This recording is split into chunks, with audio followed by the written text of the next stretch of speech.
Саламатсыңарбы балдар, кутман күнүңөр менен. Бүгүн силер менен кыргыз адабияты сабагын өтөбүз. 8 класс, 4-чейрек. Сабактын темасы жеңи жок, өмүрү чыгармачылыгы жана жалгыз тал менен сүйлөшүү чыгармасы. Бүгүнкү сабактын максаты балдар жеңи жок акындын өмүрү чыгармачылыгына жалгыз тал менен сүйлөшүү чыгармасы тууралуу кыскача маалымат аласыңар. Андан сырткары берилген суроолорго жооп берүү менен өтүлгөн тема боюнча өз ойлорун айтып беришет. Тесттик тапшырмаларды аткарышат жана синквейн жана класстерди түзүшөт. Балдар, жаңы теманы баштаардан мурунку сабакта өтүлгөн Токтогул Сатылгановдун чыгармаларын тез аткаруу менен кайталайбыз. Төмөндөгү ыр-саптардын маанисине карай дал келтиргиле. Сол жактагы тилкедеги жазылган саптарды оң жактагы тилкедеги жазылган саптарга маанисине ылайыкташтырылып дал келтиресиңер. Туура жоопту оң жактагы өзүнчө турган тамгалардын тушуна сан менен жазасыңар. Кана эмесе, жакшылап окуп, түшүнүп жаза баштагыла.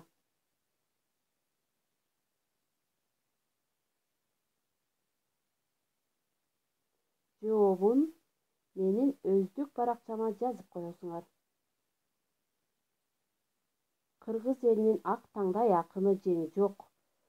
Өзүнүн чыныгаты өтө көкө уулу 1860-жылы Талас өрөөнүндөгү азыркы Манас районуна караштуу Покровка кыштагында туулган. Өтө жаштайынан ата-энесинен ажырап, көп кыйынчылыктарды башынан өткөргөн. Өспүрүм кезинде колуна барсылдак жара чыгып, айыккан жерлерин ала болуп калган экен. Ошондой күндөрдүн биринде айыл билерманы ташкара той берет. Ошол тойдо от жаккандарга аралашып, кемегенин жанында отурган баланы, башкача айтканда өтөнү ташкара байкап калып, тиги өтөнү эмнеге кемегенин жанына жолотосуңар, алып барып кара бууранын суусуна салып жибергиле. Антпесе оорусу элге жугат. Бир жетимден эл көбөйбөйт да азайбайт. Жообун өзүм берем дейт. Ошондо байкуш жетимди жетелеп келген эки жигитке мен аксыдагы таекелериме качып кетейин, кое бергиле деп жалынат.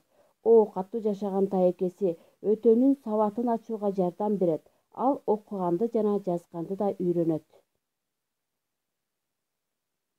Жеңи жок аталып калганы өтө анжиян тарапта болгон чоң тойго жеңи жок кемсел кийип барып калып, ал жерден Нурмолду акын менен айтышып, ал акынды баш кылып бир нече акындарды жеңет. Ошондо карап турган эл атаңдын көрө ой, бул жеңи жок, жалмаңдаган анык жеңи жок неме экен го, жеңи жок бала жеңди, кыйынырчы экен деп эл таң берет.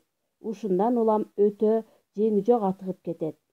Сынчы Аман Токтогуловдун айтуусу боюнча чыгармалары жалгыз тал менен сүйлөшүү, балалык, үй бүлө, өмүр мунарасы, ак куржун толо ыргалды, аккан суу, санат, насыят, үлгү ырлар жана башка дагы ушул сыяктуу ырлар бар.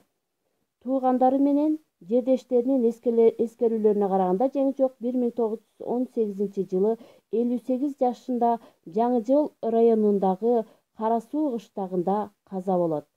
Жеңи жоктун ырлары элден жыйналып алынып, жыйнак болуп 1982-жылы жарык көргөн.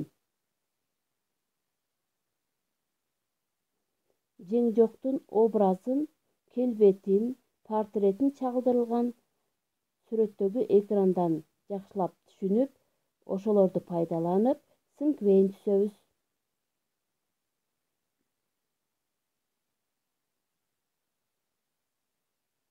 Эмесе балдар, жеңи жоктун жалгыз тал менен сүйлөшүү чыгармасын окуйлу. Жеңи жок. Бакайырда жалгыз тал, баласы жок байкуш тал, жол боюнда жалгыз тал, жолдошу жок байкуш тал. Тукабадай жайылган, бүрүн гана жалгыз тал, экөө элең башында, бирин гана жалгыз тал.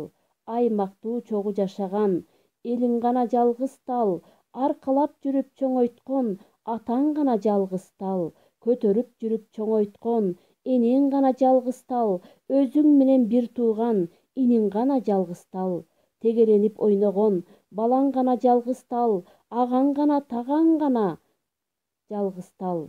Тал. Талдын жообу: булактагы жалгызмын, муңдуу болгон байкушмун, башаттагы жалгызмын, баласы жок байкушмун. Шамал талды бүрүмдү, өзүм менен тең өскөн, адам кескен инимди, ачайып чыккан бутагымды, баканчы келип кесип, узун чыккан бутагымды уукчу келип кести, түз чыккан бутагымды түндүкчү келип кести. Ошол себептен жалгыз турамын, пендеге тийсин убалым, аңгырап жалгыз турганым адамга болсун убалым. Балдар, бул чыгарма адамдын ички сезимин аңтара сүрөттөгөн лирикалык көркөм элегия болуп саналат. Бул чыгармада ташкаранын зулумдугунан, Жеңжоктун туулуп өскөн жерден куугулушу, баласы жок туяксыз өтүшү өтө айкын чагылдырылган. Ырда акындын жеке жашоосунан башка табиятты коргоо маселеси да көтөрүлгөн. Акын жаратылышты жандандырып, аны менен адам менен сүйлөшкөндөй сүйлөшөт. Ушул жерден Калыгулдун сөзү эске келет.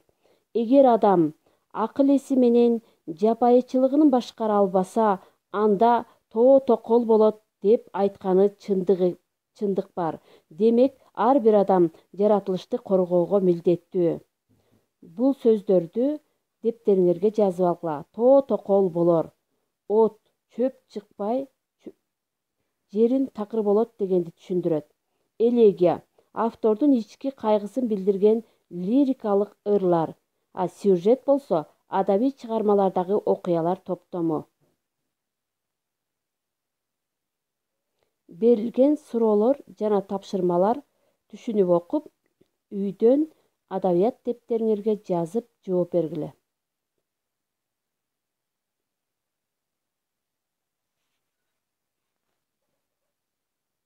Балдар, үйгө тапшырма алып алабыз. Биринчи, Жеңжок акын жана анын чыгармалары боюнча үйдөн класстер түзүү. Экинчи, Жеңжок менен талдын монологун жаттоо. Үчүнчү, Жеңжоктун өмүрү чыгармачылык боюнча конспекти түзүү.